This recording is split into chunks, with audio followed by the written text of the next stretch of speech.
आइए जानते हैं आज की प्रमुख अंतर्राष्ट्रीय खबरों को। उससे पहले एक नजर आज की हेडलाइंस पे। व्यापार अब हथियार बन गया, पूर्व आरबीआई गवर्नर रघुराम राजन बोले, अमेरिकी टैरिफ भारत के लिए चेतावनी। व्यापार दबाव में नहीं, सहमति से होना चाहिए। एआई से भूकंप प्रूफ बुलेट ट्रेन तक, पीएम मोदी को टोक्यो मिशन। नैनीताल के ओल्ड लंदन हाउस में लगी भीषण आग, एक की मौत। गाजा सिटी पर कब्जे के लिए इजरायली सेना का अभियान शुरू, हमास से हो रहा था सीधा मुकाबला। चीन की मिलिट्री परेड में एक साथ नजर आएंगे किम जोंग उन और व्लादिमीर पुतिन। इमरान खान ने आसिम मुनीर को बताया सत्ता का भूखा, तानाशाही चलाने का लगाया आरोप।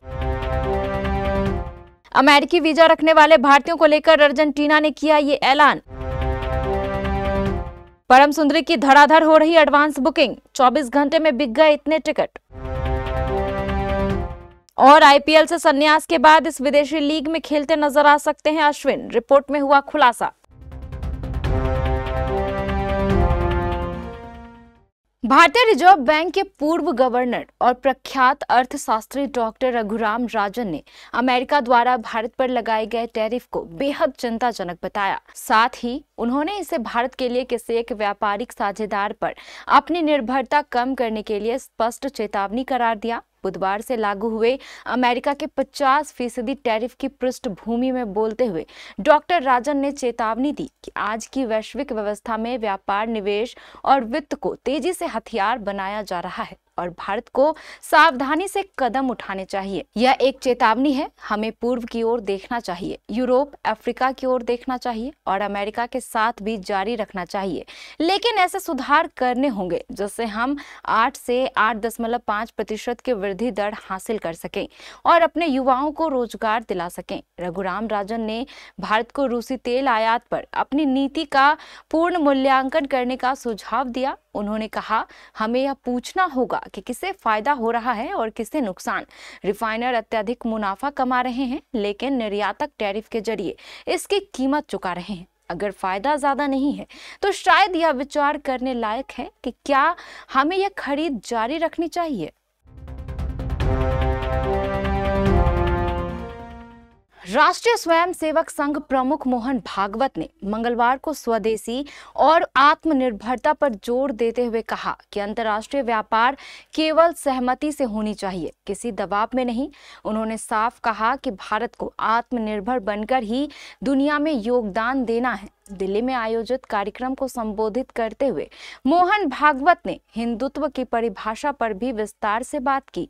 उन्होंने कहा, हिंदुत्व या हिंदूपन क्या है? अगर इसे संक्षेप में कहना हो तो 2 शब्द हैं, सत्य और प्रेम। दुनिया का संचालन एकता से होता है, सौदेबाजी और अनुबंधों से नहीं। इस दौरान मोहन भागवत ने कहा, हिंदुस्तान का जीवन मिशन विश्व कल्याण है। उनका कहना था कि विकास की दौड़ में दुनिया ने भीतर झांकना छोड़ दिया है। अगर भीतर खोज होगी तो ऐसी अनंत खुशी मिलेगी जो कभी खत्म नहीं होगी। यही मानव जीवन का अंतिम लक्ष्य है और इससे पूरी दुनिया में शांति और सौहार्द का माहौल बनेगा। उन्होंने यह भी कहा कि हिंदुत्व किसी एक संप्रदाय या समुदाय की विचारधारा नहीं है, बल्कि यह वह सोच है जो सत्य और प्रेम पर आधारित होकर सबको साथ लेकर चलती है। अगर यही मार्ग अपनाया जाए तो दुनिया के संघर्ष खत्म हो जाएंगे और सच्चा सुख शांति स्थापित होगा।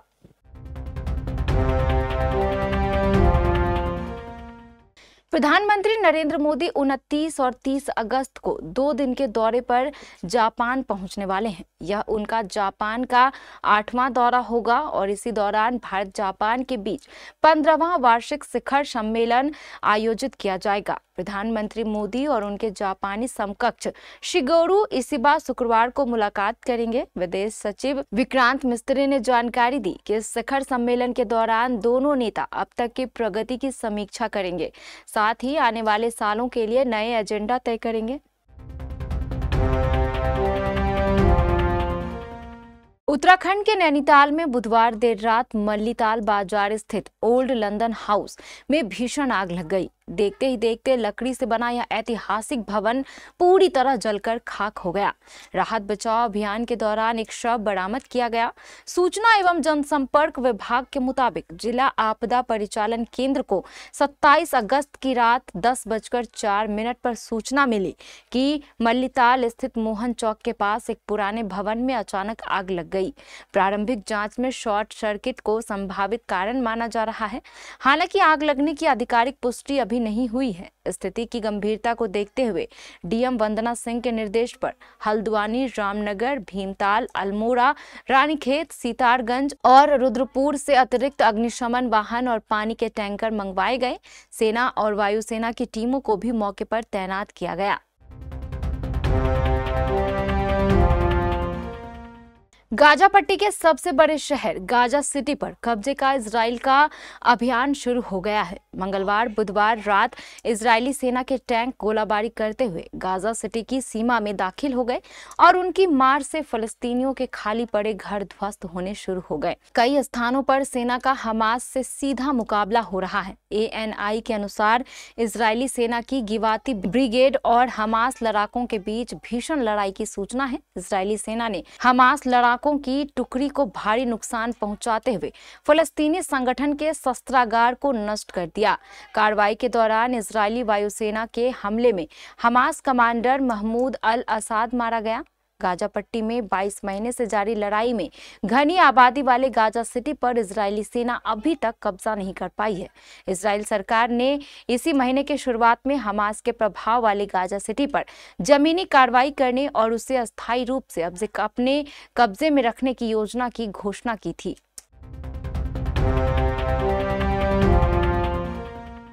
उत्तर कोरिया के नेता किम जोंग उन 3 सितंबर को चीन में होने वाली मिलिट्री परेड में शामिल होंगे। चीन के विदेश मंत्रालय ने यह जानकारी दी है।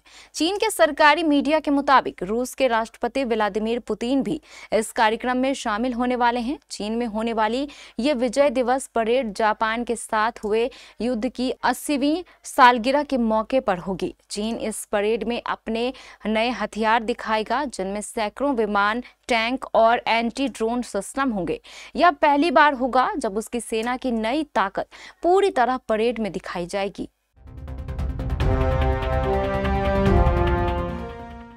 पाकिस्तानी की जेल में बंद पूर्व प्रधानमंत्री इमरान खान ने बुधवार को पाकिस्तानी सेना के प्रमुख फील्ड मार्शल आसिम मुनीर पर गंभीर आरोप लगाए हैं।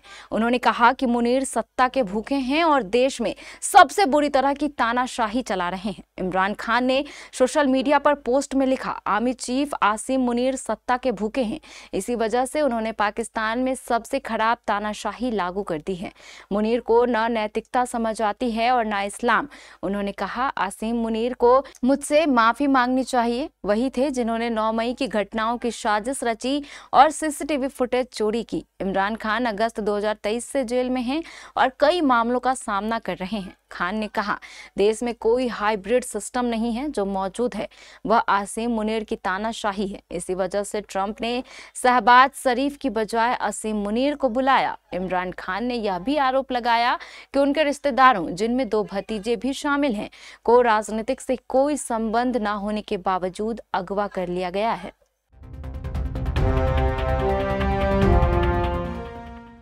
अर्जेंटीना ने भारतीय नागरिकों के लिए वहां की यात्रा करने के नियम में बदलाव किए हैं।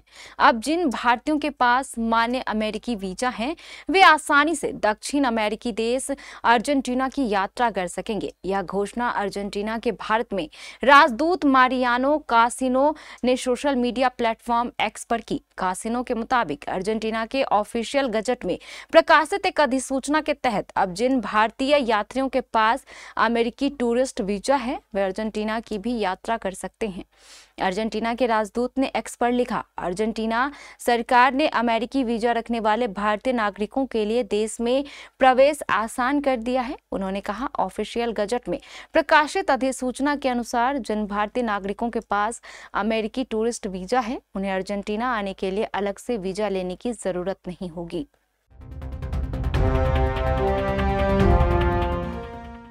सिद्धार्थ मल्होत्रा और जानवी कपूर की रोमांटिक कॉमेडी फिल्म परम सुंदरी का फैंस बेसब्री से इंतजार कर रहे हैं। ये फिल्म इस शुक्रवार को सिनेमाघरों में रिलीज हो रही है। फिल्म को लेकर काफी उम्मीदें हैं।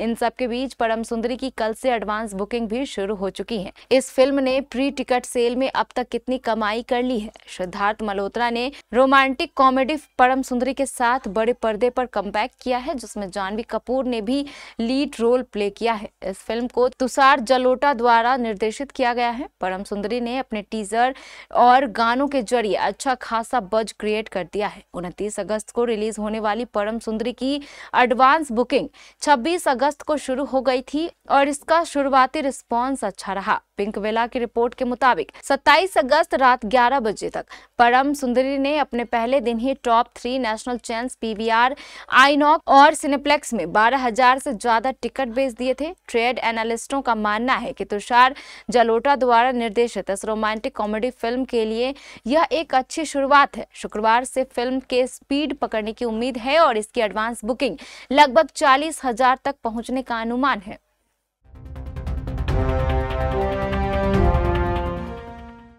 पूर्व भारतीय स्पिनर रविचंद्रन अश्विन ने बुधवार को इंडियन प्रीमियर लीग यानी आईपीएल से संन्यास का ऐलान कर सभी को चौंका दिया। अब खबर आ रही है कि दिग्गज खिलाड़ी को इंग्लैंड की फ्रेंचाइजी लीग द 100 में खेलते देखा जा सकता है। बता दें कि अश्विन आईपीएल में चेन्नई सुपर किंग्स के लिए खेलते थे। आईपीएल 2025 की नीलामी में फ्रेंचाइजी ने उन्हें 9.75 करोड़ रुपए में खरीदा था। भारतीय क्रिकेट कंट्रोल बोर्ड के नियमों के अनुसार कोई भी सक्रिय भारतीय घरेलू खिलाड़ी विदेशी T20 लीग में हिस्सा नहीं ले सकता, लेकिन आईपीएल से हटने के बाद खिलाड़ियों के लिए रास्ता खुल जाता है। हाल ही में दिनेश कार्तिक ने भी आईपीएल से संन्यास लेने के बाद दक्षिण अफ्रीका की SA20 लीग में खेला था। टेलीग्राफ सपोर्ट के अनुसार अश्विन दी 100 में खेलते नजर आ सकते हैं। अश्विन ने ट्वीट में लिखा, आज एक खास दिन है और इसलिए एक खास शुरुआत भी। कहा जाता है कि हर अंत एक नई शुरुआत लेकर आता है। मेरा समय बतौर आईपीएल क्रिकेटर आज समाप्त हो रहा है, लेकिन दुनिया भर की अलग अलग लीगों में खेल के नए अनुभवों का मेरा सफर आज से शुरू हो रहा है। मैं सभी फ्रेंचाइजियों का धन्यवाद करना चाहता हूँ जिन्होंने मुझे बेहतरीन यादें और रिश्ते दिए। सबसे अहम तौर पर मैं आईपीएल और बीसीसीआई का आभार व्यक्त करता हूं जिन्होंने अब तक मुझे इतना कुछ दिया। आगे आने वाले समय का पूरा आनंद लेने और उसका सबसे अच्छा उपयोग करने के लिए उत्साहित हूं।